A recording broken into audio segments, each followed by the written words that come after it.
Hello. तो आज हम सेल बायोलॉजी का फर्स्ट चैप्टर शुरू करेंगे जो कि है cell the unit of life. तो आपने कभी सोचा होगा कि ये कौन से कैरेक्टरिस्टिक्स है जो लिविंग थिंग्स को नॉन लिविंग थिंग्स से अलग करते हैं।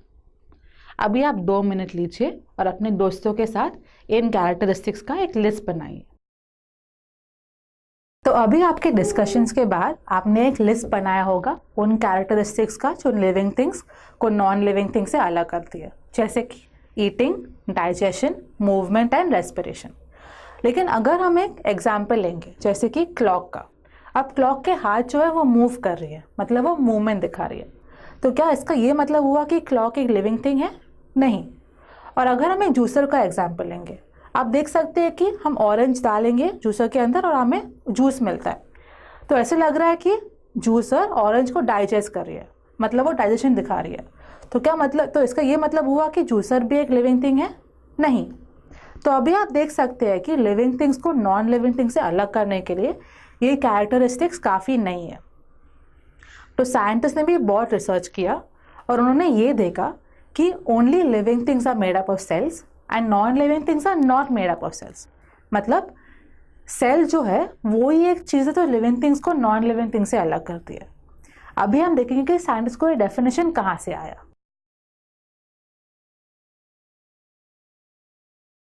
तो अभी हम देखेंगे कि हमें यह डेफिनेशन कहाँ से मिला कि cell is the basic unit of life.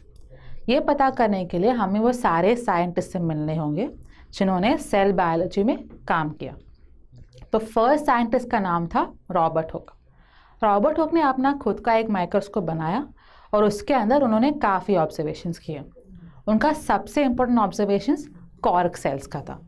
अब कॉर्क पहले के ज़माने में कांच के बॉटल्स का ढक्कन हुआ करता था।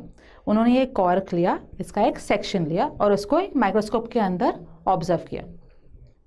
तो उन्होंने देखा कि ये कॉर्क सेल्स जो थे वो छोटे छोटे छोटे स्क्वायर्स की तरह लग रहे थे। तो ये स्क्वायर्स रूम की तरह लग रहे थे, जैसे कि आपका क्लासरूम, और इसलिए उन्होंने अपने बुक माइक्रोग्राफिया में ये स्क्वायर्स का नाम सेल्स रखा। तो इसके बाद हम एंटन वॉन ल्यूवेनुक से मिलेंगे। एंटन वॉन ल्यूवेनुक एक लेंस क्राफ्टर थे। वो रॉबर्ट हुक के काम से काफ़ी इंस्पायर हुआ और इसलिए उन्होंने अपना एक खुद का माइक्रोस्कोप डिज़ाइन किया। उसके अंदर उन्होंने काफ़ी ऑर्गेनिजम्स के ऑब्जर्वेशंस किए और इसमें से एक ऑर्गेनिज्म था प्रोटिस्ट। तो उन्हें लगा कि ये प्रोटिस्ट छोटे एनिमल्स की तरह लग रहे थे, इसके लिए उन्होंने इसका नाम एनिमलक्यूल्स रखा। अभी हम थियोडोर श्वान और मथायस श्लाइडन से मिलेंगे।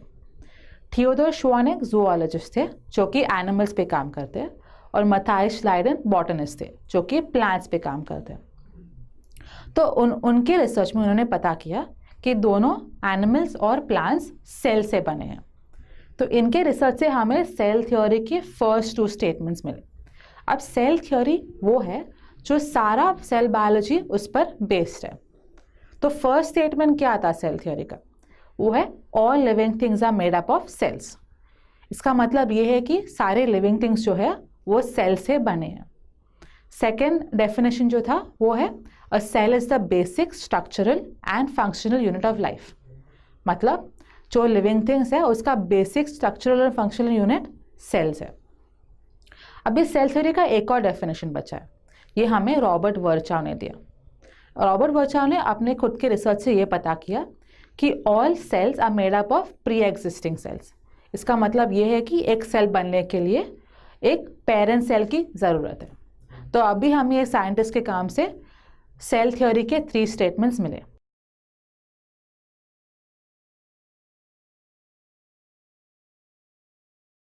तो पहले हमने सेल थ्योरी के बारे में पढ़ा जो हमें बताता है कि cell is the basic unit of life.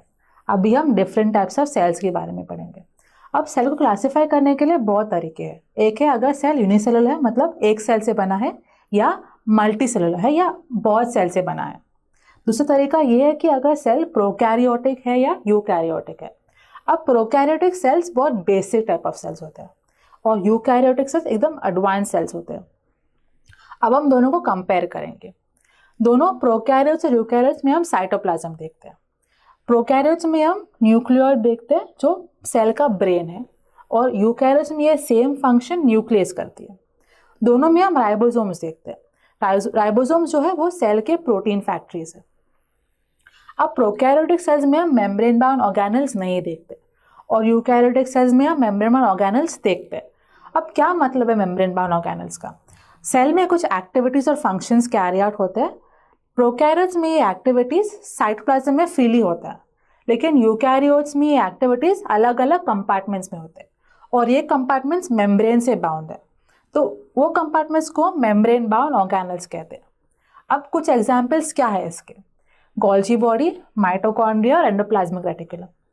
अब यूकैरियोटिक सेल्स के कुछ एग्जाम्पल्स है प्लांट और एनिमल सेल्स। प्लांट सेल्स में हम क्लोरोप्लास्ट देखते हैं, क्लोरोप्लास्ट में हम क्लोरोफिल देखते हैं जो प्लांट सेल्स को फोटोसिंथेसिस में काफ़ी हेल्प करते हैं। और एनिमल सेल्स में हम सेंट्रियोल्स देखते हैं जो एनिमल सेल्स को सेल डिवीजन में बहुत हेल्प करती है। तो अभी आपको प्रोकैरियोट्स और यूकैरियोट्स को थोड़ा इंट्रोडक्शन मिला।